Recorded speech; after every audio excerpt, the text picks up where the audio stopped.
Shri Krishna, Shri Krishna, Shri Krishna, Shri Gurur Brahma, Gurur Vishnu, Gurur Devo Maheshwaraha, Guru Sakshat Param Brahma, Tasmai Shri Gurave Namaha. Tasmai Shri Gurave Namaha.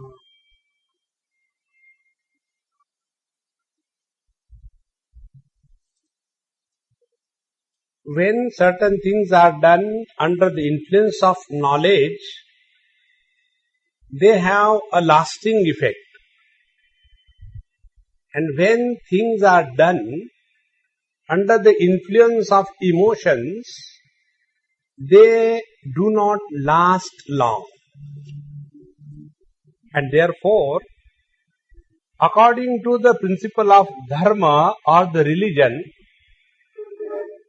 when we are told that we should be good, we should respect others, or we should have tolerance, etc., it is only under the fearing rod of religion that we are supposed to be good. This creates a kind of revolt, and it cannot last. On the contrary, if it is explained clearly why we should be good, and being good is for our own benefit, and this is how we can grow. This is the purpose of this 16th chapter of Gita. Here there are two types of human minds are explained. Those minds which by default are creative and good, and those minds which are by default destructive and bad. Now, what is the good aspect and what is the bad aspect? So, this we have seen in the first few verses about the good aspect, and then about the bad aspect in the subsequent verses. If you remember, I have spent 3 days or even more than 3.5 days in talking about first 3 verses. Because to understand goodness, you take a good time. To understand badness, we don't require. Immediately we understand. So, when we are talking about the Asuri Sampatti, the destructive lifestyle, or the materialist orientation of life, such people, aneka chitta vibhranta mohajala samavrtaha prasakta kama bhogeshu patanti narake ashuchau. Such people are living under the influence of an illusion or the delusion of freedom. Now this is one very important topic with reference to these negative forces functioning in our system. And that negative force is the excessive importance given to the freedom in life. Unguarded freedom is a bondage.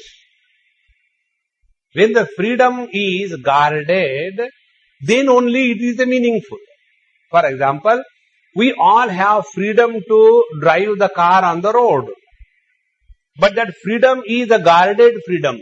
You have to have the license and you have to follow the rules and regulations of driving.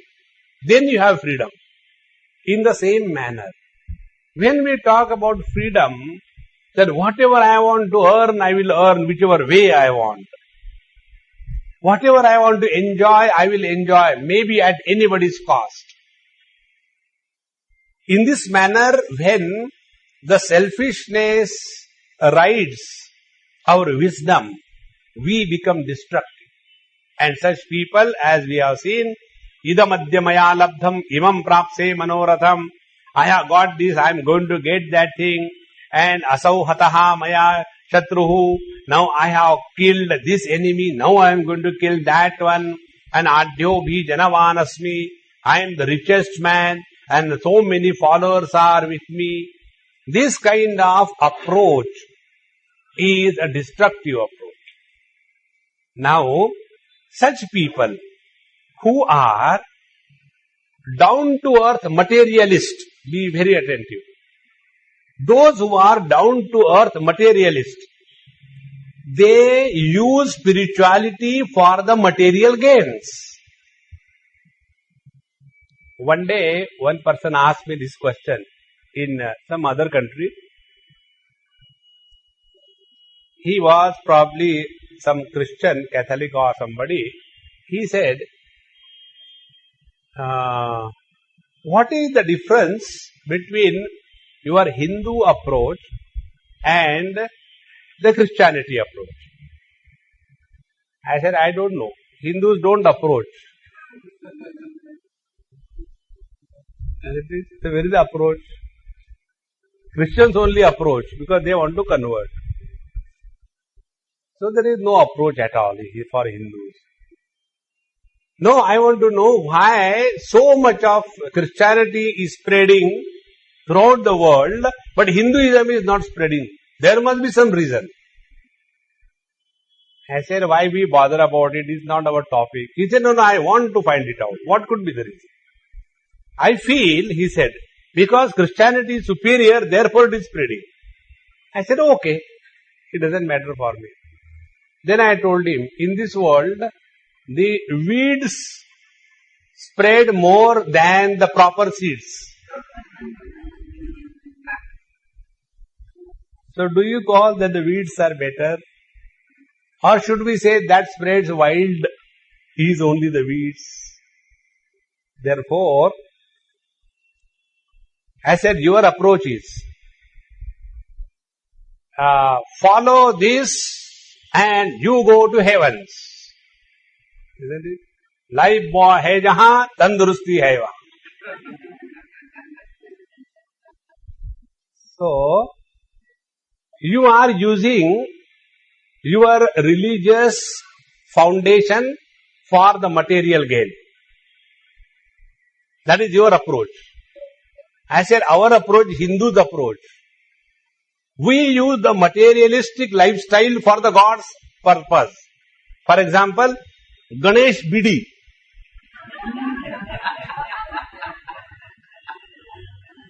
Now see, that Ganesh ji can never think about smoking. Where from will he smoke? Through the nose or through the mouth?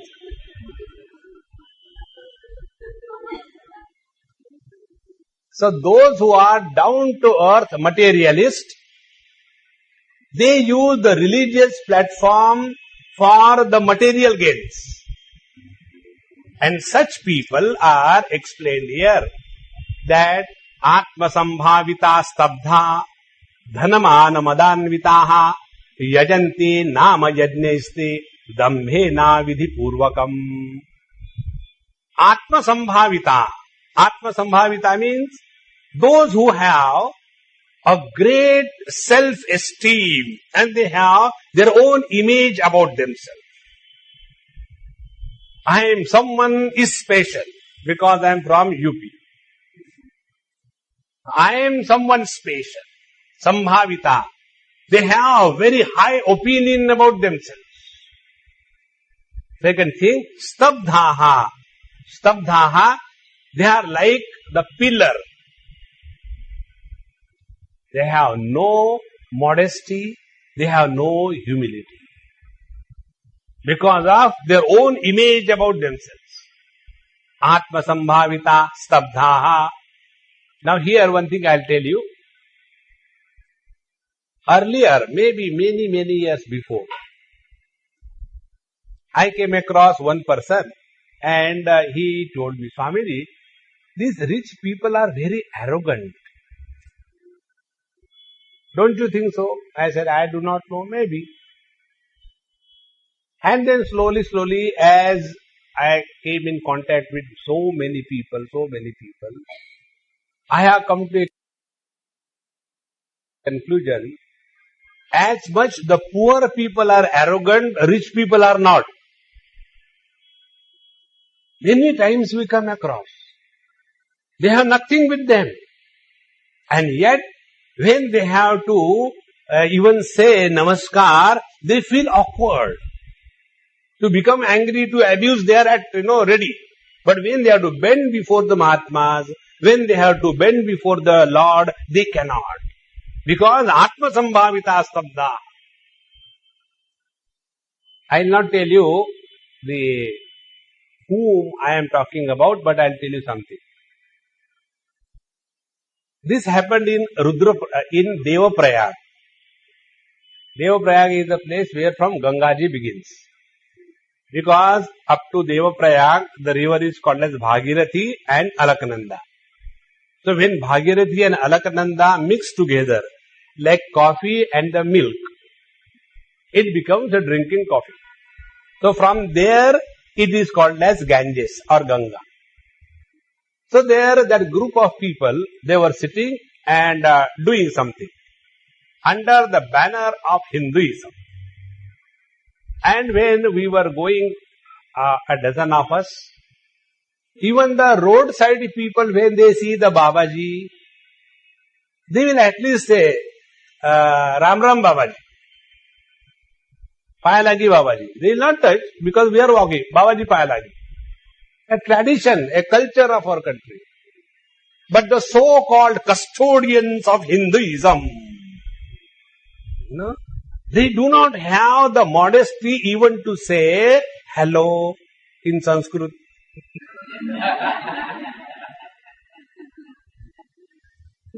Because we are the one who are supporting and protecting this religion. Atma Sambhavita Stabdhaha. Then Dhana Mana Madanvitaha. Dhana Mana Mada. They are under the intoxicated arrogance of the respect that they get in the society and the wealth that they have. Because of that, they are extremely arrogant. Dhanamana madanvitaha. Now such people, yajante nama yajnaihite. They conduct all the religious activities, such as yajna. And in that yajna, what is the most important? It is who is the one, the Yajaman. See,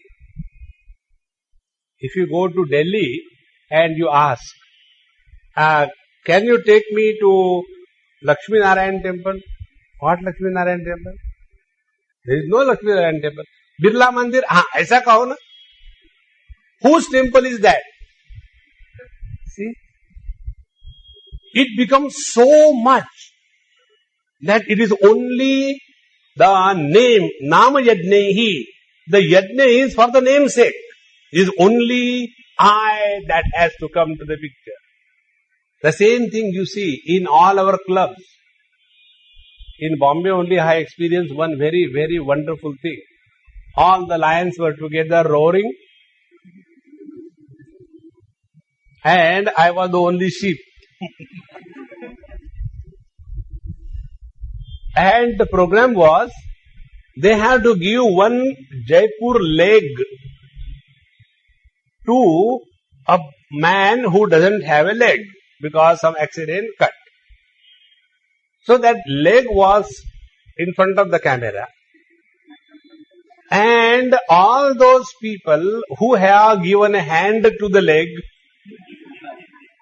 they were touching that leg and smiling at the camera, and the person to whom it was being given was nowhere within the frame.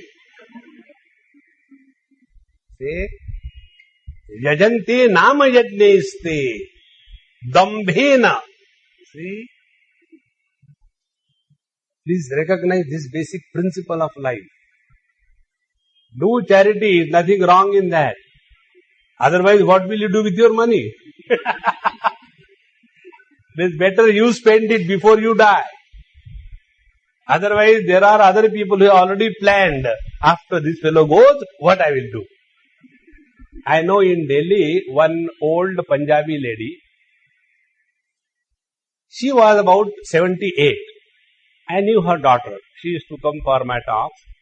And this old lady, she never used to go for any satsang and all that. And her husband died. After her husband died, the whole property came to her naturally. And she became so crazy at the age of 80 or so, that she started spending left and right. Let me change all the curtains. But there is no need. Who told you that things have to be done because they are needed? I was never allowed to spend money by my husband throughout my life. Now I will spend every pie before I die. So she has changed all the curtains, 10,000, 15,000, 20,000 rupees gone. Then suddenly one day, I want to change all the furniture. Then she will go to a big furniture company and everything, and 5 lakhs of rupees furniture. Then suddenly, I think I should change the flooring. And in this manner, within a period of, she has spent more than 50, 60 lakhs of rupees for nothing. Now see, that person who must have collected all that money, how it has gone. Therefore, please remember that whatever we are doing, it should be done by our own hand and finish it off. Don't save anything for anybody. If I am allowed to make the rules or law in our country, I will make one law. Inheritance of property and wealth is invalid. See how wonderful it will be, isn't it? So, yes, you live happily, no problem. After you die, everything goes to government. You don't have to pay any tax. The whole lifestyle will change. Dambhena avidhipurvakam. And all these things they do avidhi, not the right way. Like, when we do charity, what for the charity is made? To share with what we have. Is it not? But what we do, the first thing, do you have the ATG? So when I invest some money, I expect some returns.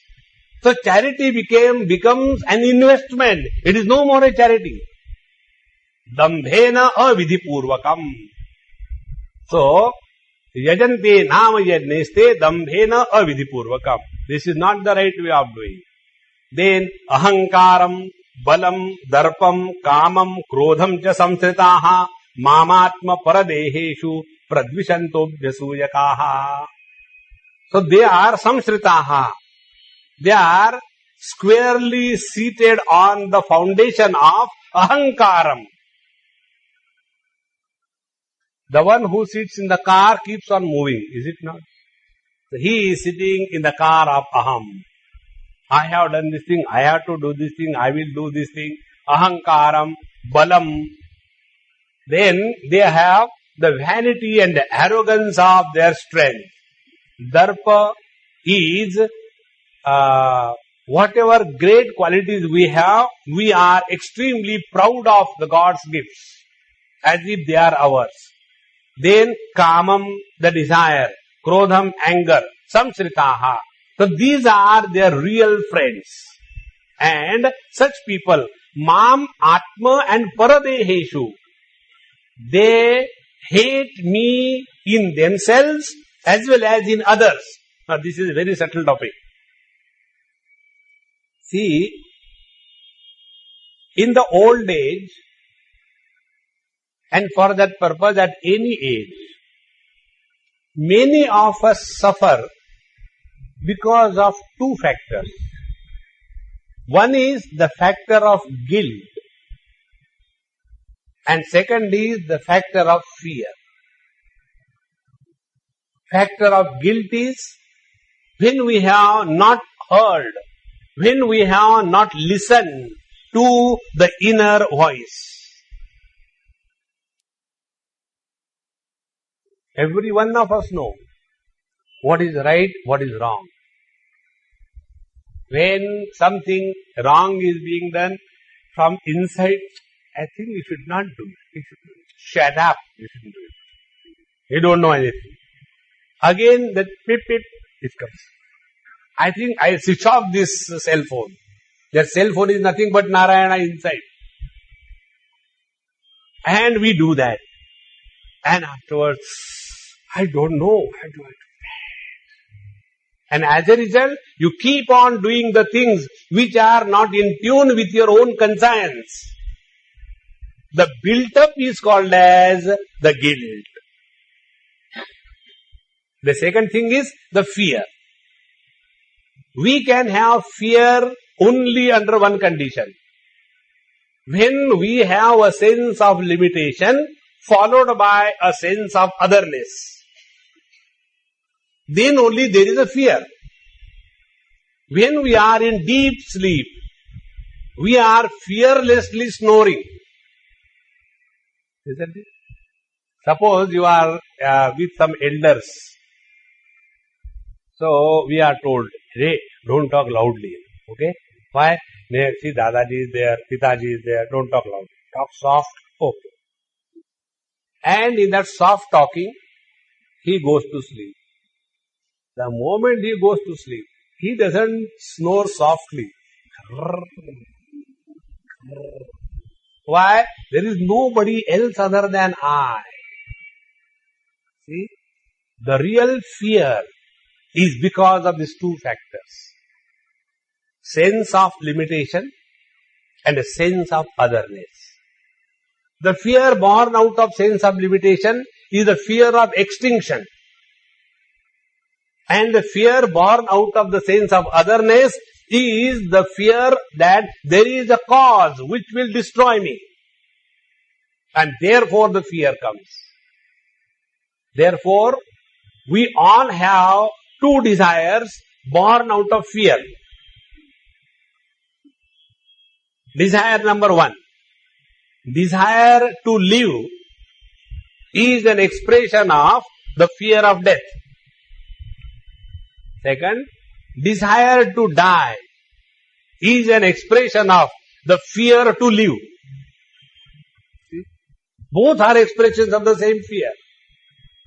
And why this fear comes? Because we have disregarded, we have not recognized the divinity that we are. See, in Panchadashi, these days we are studying, the topic is Brahmanande Advaitananda. Dvitiyatvai bhayam bhavati. This is the rule. Wherever there is a sense of otherness, fear is bound to be. And the sense of otherness is disrespecting the divinity that we are. This is what is called as hating the Lord. Hating the Lord means disregarding His presence. So when we disregard, be very attentive. When we disregard the presence of divinity in the world, we start disrespecting the world. One. When we disregard the presence of divinity in the world, we start enjoying the world. But when we start recognizing the divinity in the world, we don't enjoy the world, we serve the world. See? When I look at a girl from backside, she is going ahead, and I am a flirt, so I whistle and go there, and then that girl looks back, and then I come to know she is my own auntie. What will happen?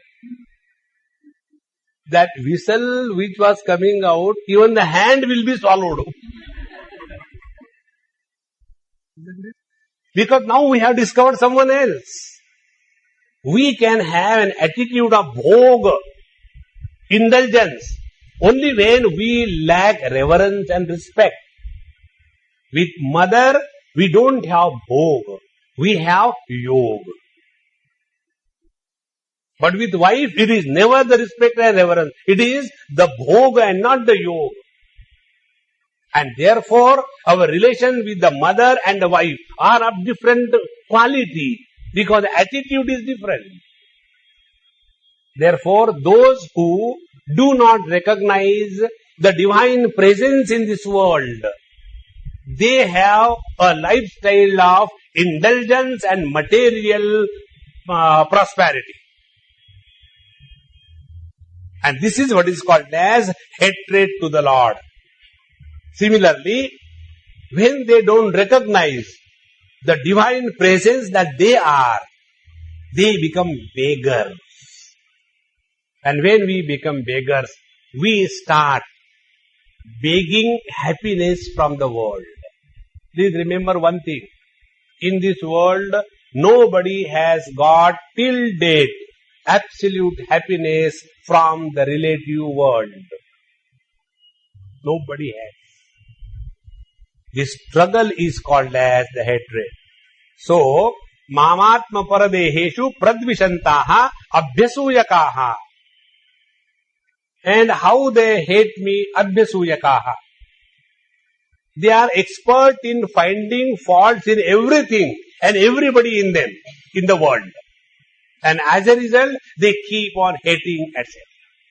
The moment you understand this principle, this world is created by the Lord.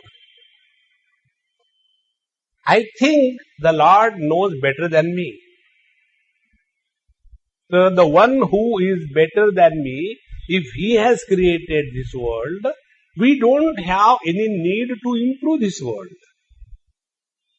Isn't it? Suppose my professor of English, from whom I have learned this English language, he writes an essay and I happen to read that and I teach my professor, sir, the English that you have written is not proper. From whom you have learned? From him only. In the same manner. The Lord who has created this world, He knows His job better. We don't have to improve this world. Then we can only serve this world. But the moment we start finding faults, be very attentive. The moment you start finding faults with anybody, you stop serving that person. If I had told you about one doctor lady who came to India, her father had an heart attack, very lively person. Even in the old age, cinema, songs, drama, and music, festivals, he used to be always in that. And after the heart attack, when the doctor came, and he was the same after the operation, same thing going on. But then the doctor has the poisoning of spirituality, religious poisoning, let us say. And then she started telling her father, Dad, how long are you going to drink like this? How long you are going to go for the parties and all that? Why don't you make something good use of your life? See, I have gone to USA, now I have studied their Gita, Upanishad, and it is so good. And this is said, and once you know little bit of Upanishad Gita, you cannot keep your mouth shut.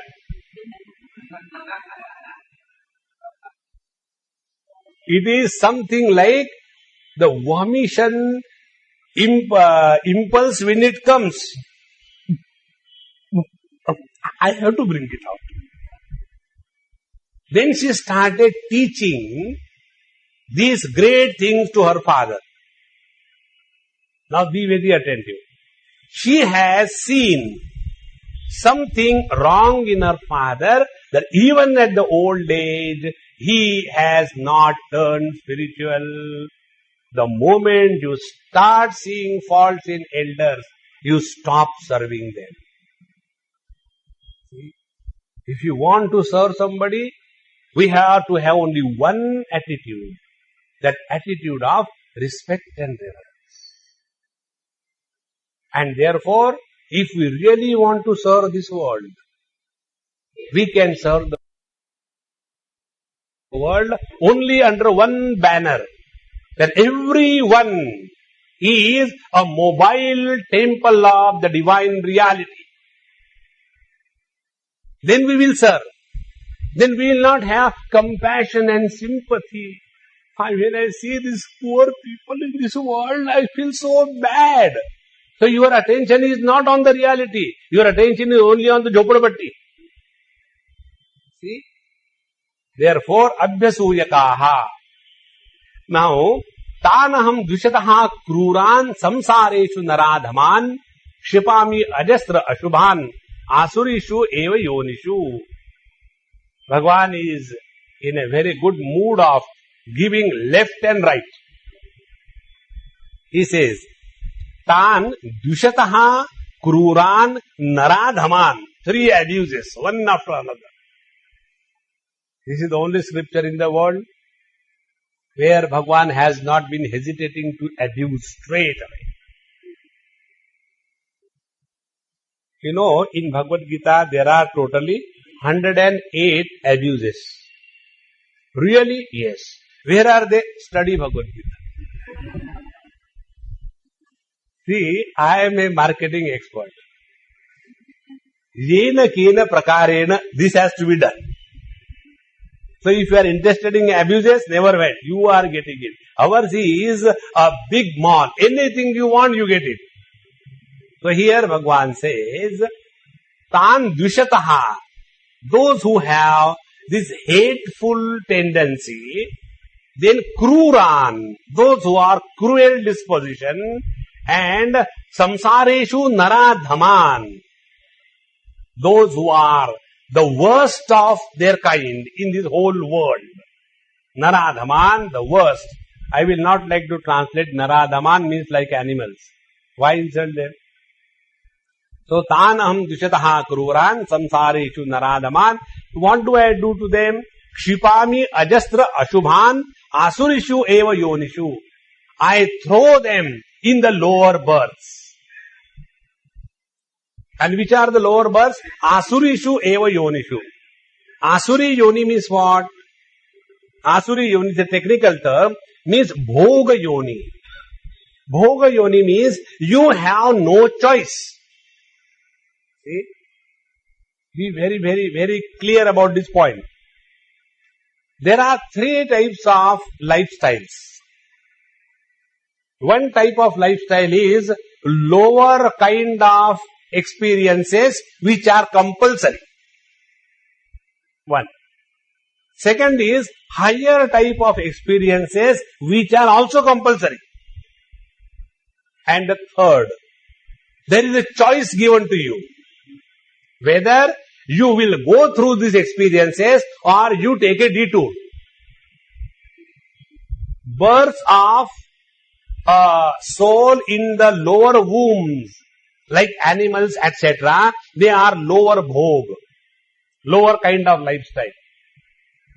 The births in the higher world, like the heavens, gods, etc., they are all indulgent and very, very enjoyful. Both of them are busy in only bhoga indulgence. There is a third option. Third option is the human birth. In human birth, you have a choice. Whether you take the path by which you keep yourself entangled in the lower births or higher births, or you take a path by which you spirally run out of this helix. That's the only way. You know, suppose there is a ball like this mic, and if something is moving exactly on the equator, center, circumference, it will keep on moving. But if it just takes a spiral direction, so first of all, suppose it is 1 kilometer, then it goes little angle, then it becomes 900 meters, then it will come little above 800, 700, 600, 400, 100, and pick, it is out. human birth is this option. You don't have to keep yourself entangled in relativity. And therefore the Lord says, such people who are not able to encash and harvest this opportunity given by the Lord, that we are in this form not only for the enjoyment or suffering, both are bondages. Enjoyment is a bondage and suffering is a bondage. Suffering is a stronger bondage. So, to such people, I throw them in this relative world. And then, such people, asurim yonimapannaha mudha janmani janmani mam aprapya eva kaunteya tato yanti adhamam gatim. So, such people, now once they are in this wheel of birth and death. Now here also one very important point to be understood. In some theosophical society somewhere, probably Australia somewhere, we are having a nice lecture, and after that one person asked a question. The question was that you Hindus believe in a rebirth, but we don't believe. So, how do we get benefit of your Hindu thought if we don't believe in rebirth? That was the question. I said, first of all, please tell me, who told you that Hindus believe in rebirth? Hindus believe in no birth. See? Try to prove birth. Birth is not possible. Then why this karma, the law of karma, earlier existence, good and bad karma, and accordingly you get good and bad karma phala, and then the next life, why this topic comes? Be very attentive. This topic comes only as in between prakriya, in between method of deduction. This also I told you probably number of times. When I do not know a particular parameter and I have to deduce that, so how do I start? Suppose that parameter is X. Then with the available data, I apply proper analytical methods and then arrive at the correct value of X. In the same manner, I do not know who am I. Then what our scriptures tell? You are someone residing in the body. And whatever you have, good or bad in this life, first spiritual lesson, don't blame others for all the miseries of your life. But I have never done any bad to anybody. Maybe you have not done in this life, but in the last life you must have done. But I have done in the last life, why should I suffer in this life? That is the law of karma. Now what will happen as a result? The result will be, the moment you stop blaming others, you have turned introvert. So the purpose of this theory of rebirth is to make you introvert and not blame others. If this happens, then we have learned. If this does not happen, we are miserable. Now second thing. When I have accepted this theory, that whatever good or bad is there because of my own earlier actions, then it means if I do not control my present behavior, my next life's blueprint is being prepared by me. And therefore, behave properly. See? The moment we start behaving properly, we do not have time to go the wrong way. See? All these children of excessively rich people, they have no thought that they have to earn money. Their only thing is how to spend money. And therefore all the time available. The more the time available to you, the more the money available to you, the chances of going the wrong way are more. And therefore, if we are told that live your life with proper discipline, the moment you start living your life with proper discipline, your next life is corrected. I'll give an example. I was in New Zealand, staying with a Maharashtrian family. Such a sweet, rare Maharashtrian family I have ever seen. Maharashtrians are extremely non-spiritual type of brand. So, I have visited so many countries, but never came across a group of Maharashtrians who are sitting together and thinking about God. The Maharashtra Mandal is for what? Drama, and then picnics, and then Ganeshotsav, and playing cards. Beyond that, they never go anywhere. Very self-content. But this group, I was so surprised. Last 10 years, they have been studying Naneshwari and they are doing very well. So I was staying with them. And they have two children, boy and a girl. Boy is doing engineering, girl is doing medicine. And I was so surprised. They are very well to do. Money is no problem. But it's two children. They have told their parents very clearly, hey, mom, dad, we don't want to take a pie from you. They have taken the loan from the government and we will take all our education only on the loan, and it is our responsibility to pay it back. Those who take this responsibility of their own life, they cannot go the wrong way. बाप का पैसा उड़ाने के लिए, अपना पैसा जमाने के लिए. See? Therefore here the teacher says, such people, asurim yonimapannaha. So asuri yoni is what? The lifestyle where indulgence and luxurious lifestyle is the predominance of expression. Such people, asurim yonimapanna mudha janmani janmani. And then they get entangled in their own creation. Now this principle of birth, rebirth is for what? So we get enchanted by this story. Like the story of Santa Claus. It's just a story, it has no meaning. In the same manner, this is a story that whatever we have done, good or bad in the last life, we are suffering. Therefore, we should behave properly. Next life will be better. And we start imagining, yes, I was there, now I will be there. Again, I don't know, next life, at least you should not be my wife, okay? This is enough. One of my Punjabi friend, he used to tell his wife, you do any vratam, any puja, I don't object. But never that Karwa Chauth.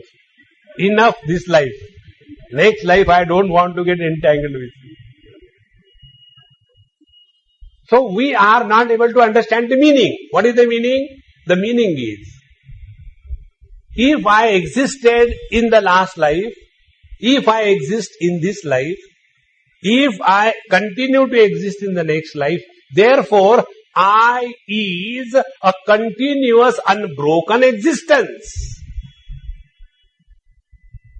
If this is understood, can there be fear of death? Therefore, those who are afraid of death, they are the asuras. They are not having the right understanding. To them, Bhagavan says, asurim yonimapanna mudha janmani janmani. Therefore, you cannot frighten a person who is established in the truth. And such people go through the many lives. And then, mam aprapya, they never attain absolute me, and tato yanti adhamam gatim. And thus, as a result, they go in lower and lower births. Now here, I will tell you certain basic principles which normally are not touched. See, this point I have brought out in different contexts, but this is one basic principle on which I live my life. There are two things. One is, you accept yourself to be a jiva and start struggling to attain freedom for yourself. I guarantee you, you will be miserable. Because why? I is still there. There is second approach.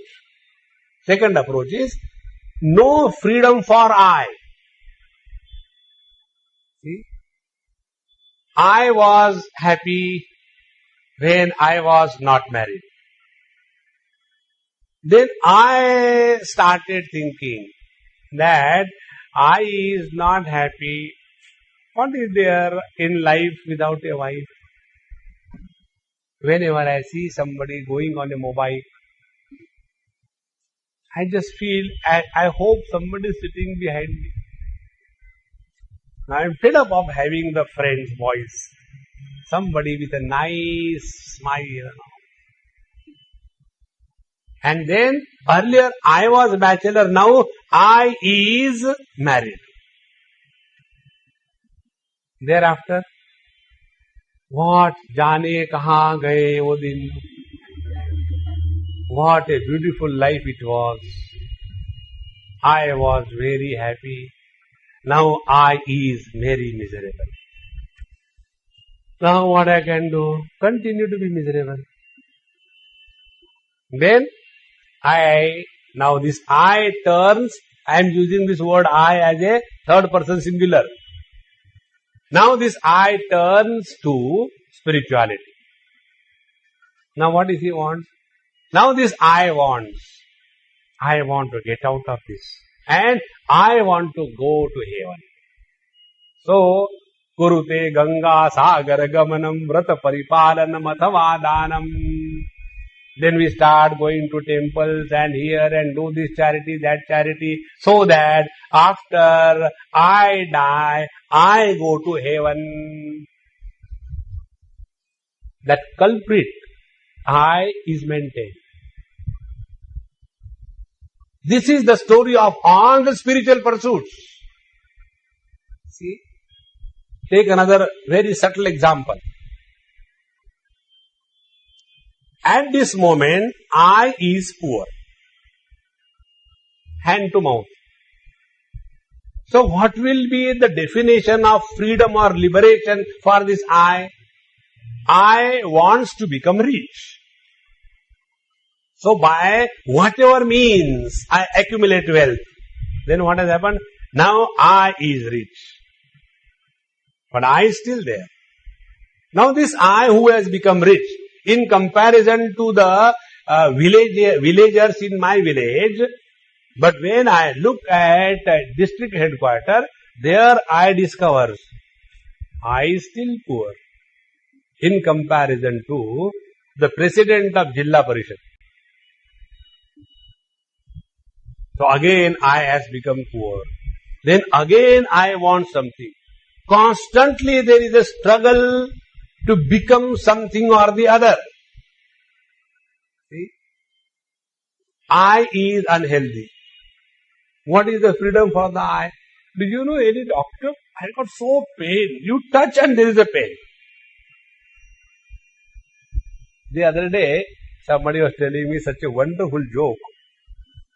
Swamiji, there is one person came with his child, 2 years old. And what are the problems? You have to write in that history sheet. So the father, educated, very well educated, he wrote the history of the child. The child doesn't walk and talk right from birth. Now, which child walks and talks? That is the problem. So, now I go further in the religious field. I do lot of pranayam, tapasya, yoga abhyas, meditation, controlling the mind by many methods. The technique of mantra, the technique of aushadhi, the technique of tantra, the technique of upasana. These are all the techniques by which now I do not have any occult powers, but after that now I have occult powers.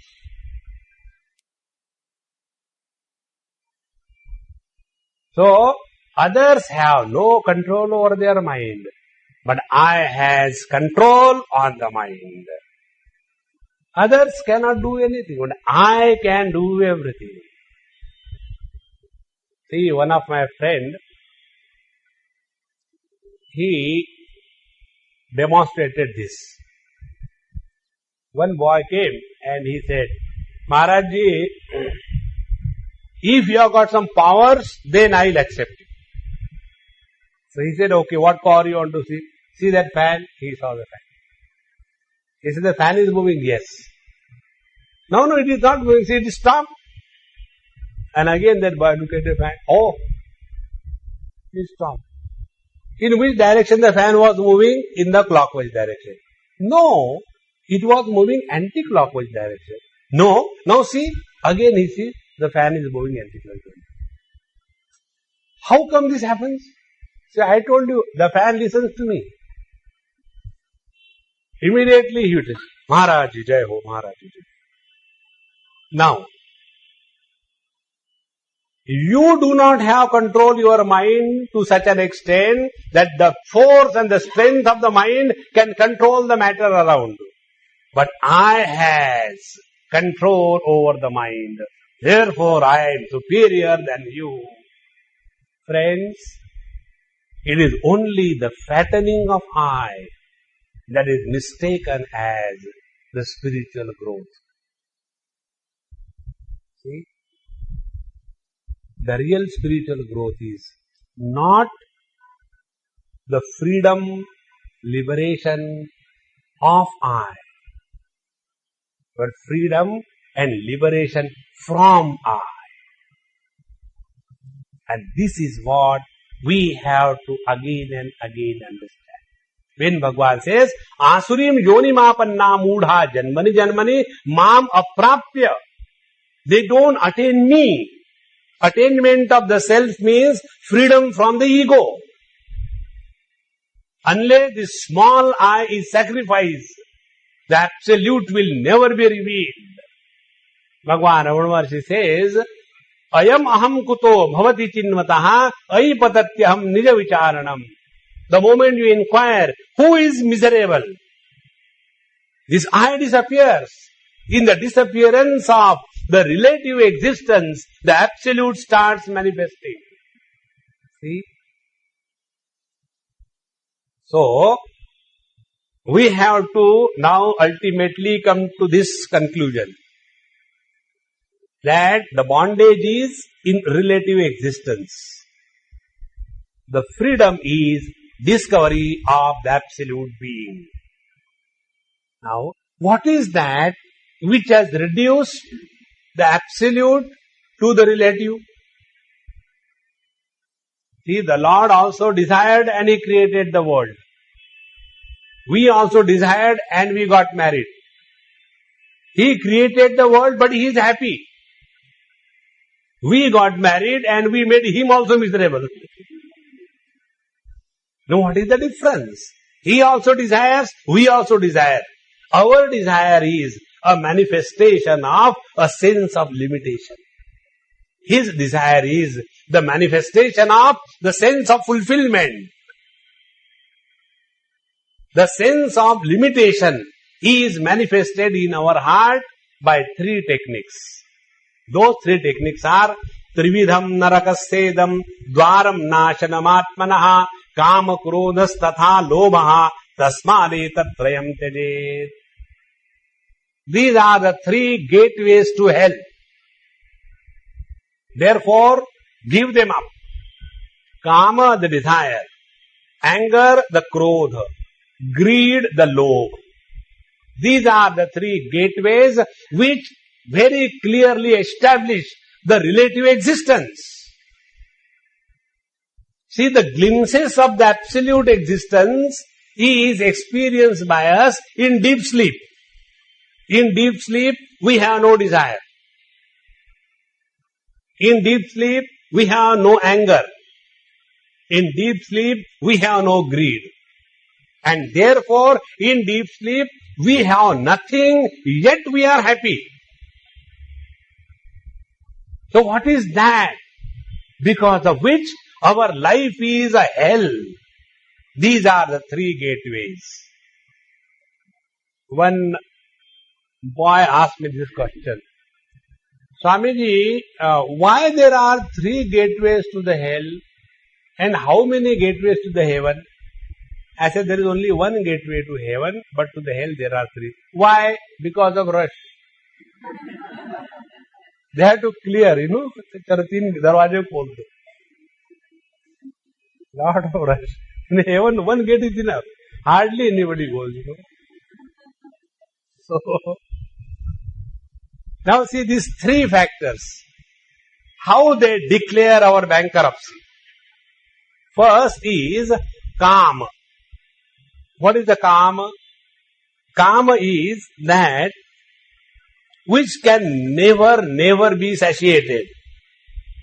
I'll just give one little mathematics of desire. If desire is a natural phenomena, it will never be a load. Isn't it? On my shoulders, my head is kept. It is a natural phenomenon. Therefore, I never feel tired of carrying the head on my shoulder. But when sometimes they put some garlands, and the garland is either wet or heavy, or it is a biological garland. Like yesterday's garland had many ants, therefore I removed it and threw it away. Biological garland. So I will like to throw that which is not normal to me. Now, if desire was natural to me, I will never like to get rid of the desire. But what is the fulfillment of desire? Fulfillment of desire is the removal of the desire. Why do we want to remove the desire? Because desire is an abnormality on the human mind. See? Therefore, what we do? We fulfill one desire. When one desire is fulfilled, thank God. But by the time you fulfill one desire, second pops up. Like the pops that come on your computer every now and then. You are interested in reading your email, but all other things will come except your email. See? Like, it is raining, I think garam pakoda will be so nice. There was a man, he was in some unknown place, all alone, tired, hot day. He saw one tree and went there. So nice. I wish I get a nice cup of cold water. And from nowhere, the water came. So he took that glass of water. One desire fulfilled. Second desire. If I get a nice cup of garam chai, the moment he thinks, he gets garam chai, hot tea. Hot tea without pakoda. I am a Bombayite. How to eat anything without pakoda? Bombayites are those who even for the pillow they take pakoda, vada pav. So, he gets immediately vada pav, pakoda there. Hey, what's happening? If this is free, I will definitely like to have the most wonderful lunch. He gets the most wonderful lunch. Hey, what is happening? I hope there is no any ghost who will come and eat me. Ghost comes and eats him. See? This desire, it is not a fulfilled affair in anybody's life. Just watch your own life. Right from childhood till now. childhood, we were crying and fighting for the marbles. Now, I have to fix marbles in my bathroom. Same marbles. Earlier, the different kind of marbles made me miserable. Now these marbles are making me miserable. There is no end to that. And therefore, as long as we are carrying the load of desires, we are leading a life of hell. There was one happy man living somewhere in a distant place, a huge lake. He used to sit there with a fishing rod, take 2 fish per day, one for himself, one is to sell, and with that whatever comes is to enjoy his life. One multinational went to see that. What a lovely thing. Hey, how much you earn? He said 2 fish a day. Why you are wasting your life? I will tell you. He immediately planned the whole thing, project report. And then, see, you take the loan. What is the modern prosperity mantra? Take the loan first. Or raise the funds. Public issues, public bewakufi, simultaneously go on. And then you get number of boats. And then you will be able to give employment to many people. And then you will have a huge catch, export. And then you don't have to work. You can enjoy your life. So what I am doing now? The desire is a virus which makes us miserable. Therefore, kama and all that which will not allow the desires to be fulfilled, anger. If fulfilled, greed. In this manner, tasmad etat trayam tyajet. Therefore, friends, as long as these 3 forces are operating in our mind, we are in hell. Now, one more thing about desire, and then I'll close the desire chapter. See, desire means what? Desire expresses in the form of likes and dislikes. I like this particular brand of car, so I want to buy. But why do you like that? That brand is better. No, I like that only. But what is the logic? There is no logic. And this technique I have found most suitable for my survival. Today I went to somebody's house for food. Now I don't take milk, I don't take sweet. It's my lifestyle. But why you don't take? Marji hamari. There is no reason why. There is no logic for likes and dislikes. First principle. All our life is guided under the influence of the personal likes and dislikes. Therefore, our life is illogical. And we think we are the most logical creatures in this world. Therefore, desire is an illogical virus which is operating through us. And those who come under the influence of the desire, they are called as egoistic.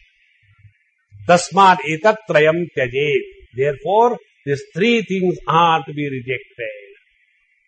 So, etair vimukta kaunteya tamo dvarais tribhir naraha acharati atmanaha shreyaha tato yati param gatim.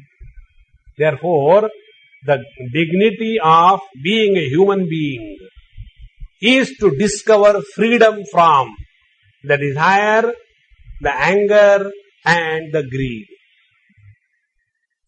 Success in life is not because of desire, anger, and greed. Success in life is because of inspired living. If you have got everything, but if your life is not an inspired performance, such people do everything and yet they suffer throughout their life. Therefore, the real meaning of success is when the external prosperity does not compromise with the inner peace, then alone we have lived a successful life, and this is the scientific approach. If we imagine only one-sided affair, then we are going the wrong way. Therefore, etaihi vimuktaha kaunteya tamodvarais tribhirnaraha. He who has freed himself from these three gateways to hell, the desire, the anger and the greed. Acharati atmanaha shreyaha. He has taken the right step because now his attention is on his own self. In the 9th chapter we were told, the moment we decide to change ourselves, we have taken the right decision in our life. Sadhuhu eva saha mantavyaha samyak vyavasito hi saha. What is most important in our lives is, friend, that we have to decide that I have to change, because this is what makes all the difference in life. Nobody could change anybody so far. Nobody has improved this world. This world always has been like this. That is what is called as acharati atmanaha shreyaha. If I have peanuts in my pocket, I cannot give you rasgulla. In the same manner, if I have only misery in my heart, I cannot distribute joy. Unless I discover the peace, unless I discover the bliss that I am, I cannot serve anybody. Please remember, an unhappy person never serves anybody. He is only labor. So, acharati atmanaha shreyaha tato yati param gatim. And the moment we have taken this step, that now I have to change myself, this is the movement in the direction of self-realization. Tato yati param gatim. And then the question comes, yaha shastra vidhim utsrujya vartate kamakarataha na sa siddhim avapnoti na sukham na param gatim. Therefore, now the question comes, what is that we should decide now? How should we live our life? Now here is one of the basic principles of living life scientifically. Like the basic principle of operating a manual scientifically is to study the manual and follow the instructions meticulously. Suppose your manual tells the input power supply should be 120, and if you put 2500, you are going to burn your instrument.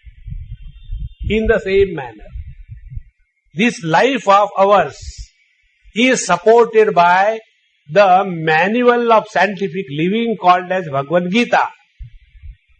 So study, discover the total operation of the system, and thereafter start operating so that you are able to eke out the best out of your life.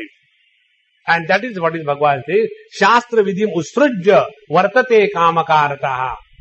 But we normally come under the influence of our own personal desires, prejudice. And when we function under the personal desires and prejudice, we always go the wrong way.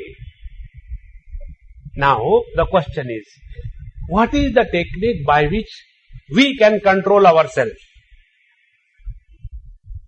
There is only one technique. And that technique is identify yourself with a well-defined individuality. Again I repeat, identify yourself with well-defined individuality. For example, the other day I was with some family, husband and wife fighting, and came to a conclusion that I think we should separate. So they called me for separation, inauguration of separation. So I went there, I had my food. I said, let us have the last supper first. And then I asked, I said, look here, your problem, is it solved? No. Why don't you think in this term? You have produced children, isn't it? Yes. Now, whose responsibility is this to look after the children? God? Society? Your in-laws or your in-laws? Whose responsibility? Yours. You have produced, isn't it? Now, if you are becoming responsible to look after your children, all your differences have to be compromised. See? One person asked me in USA, Swamiji, what are the Hindu rights for divorce? Yeah, this problem I never faced in India. Because if you go in Islam, they say 3 times, talaq, talaq, talaq, janjat khatam. Or if you go to Christianity, it is already decided. Maybe for 3-4 years we'll stay together. After, bye-bye. But here, this life, 7 lives. There is no question of separation. Now what it means? When you start leading your life with the self-discipline, and self-discipline is imposed on you if you have a well-defined individuality. And if your well-defined individuality tells you that you are a husband, you are a wife, you are a mother, you are a father, you are a brother, then all the responsibilities associated with that will automatically control and curtail your licentious lifestyle. See? Take for example, these days, the so-called youngsters, rich people, children, drinking, smoking and doing everything. What is the reason? The reason is no respect for the elders. Neither the parents behave with the responsibility of the parenthood, nor the children behave with the responsibility of the childhood. As a result, both of them are licentious, and this licentious lifestyle is considered as freedom and prosperity. Therefore, there is only one way. We have to lead our life with self-imposed, well-redefined individuality. This is what is the scriptures talk about. So, such people, those who are under the influence of this desire, na sa siddhim avapnoti, neither they ever attain purity of the mind, nor they attain happiness, nor they attain spiritual fulfillment. Their whole life is only an excitement, struggle, frustration, anger, loneliness, and ultimately committing suicide for small little things. Therefore, last verse, Tasmat Shastram Pramanam Te Karya Karya Vavasitau Jnatva Shastra Vidhanoktam Karma Kartum Iharasi. Therefore, hey Arjun, Karya Akarya, what is to be done and what is not to be done is not our freedom. Like, suppose you are appointed in some particular office, except government office, because I cannot give any example. Because in government office, you don't have to do anything. Things happen by God's grace. But if you go in a corporate world where you have to really work to earn money, then you can't say, but I don't like it. Who cares? If you don't like, you are fired. You have to have the discipline. In the same manner, here the teacher says, what is to be done, what is not to be done, is not the choice of ours. If I am a mother, I have only one responsibility, to take care of the children. That time I cannot say, but how long, I don't know, till you are alive. See, automatically things fall in the right place. Therefore, Shastra, the authority of the scriptures, are the only one who can dictate what is our role in life. So, Tasma Shastram Pramanam Te Karya Karya Vavastitau Jnatva Shastra Vidhanoktam Karma Kartum Iharasi. And therefore, here Arjun, in this world, lead a life of self-discipline as dictated by the authority of the scriptures. And what is the authority of the scriptures? That which will help you grow spiritually is the scriptural injunction. that will introduce a sense of hatred and bitterness toward the world is not Shastra. It is under the disguise of the religion, it is a terror group. Therefore, spiritual life or the scientific life is discovering the correct meaning of freedom. And correct meaning of freedom is only under the authority of the scriptures like Bhagavad Gita. Om Purnamadaha Purnamidam Purnaat Purnamudachyate Purnasya Purnamadaya Purnamevavashishyate. Om Shanti Shanti Shanti. Harihi Om. Shri Gurubhyo Namaha. Harihi Om.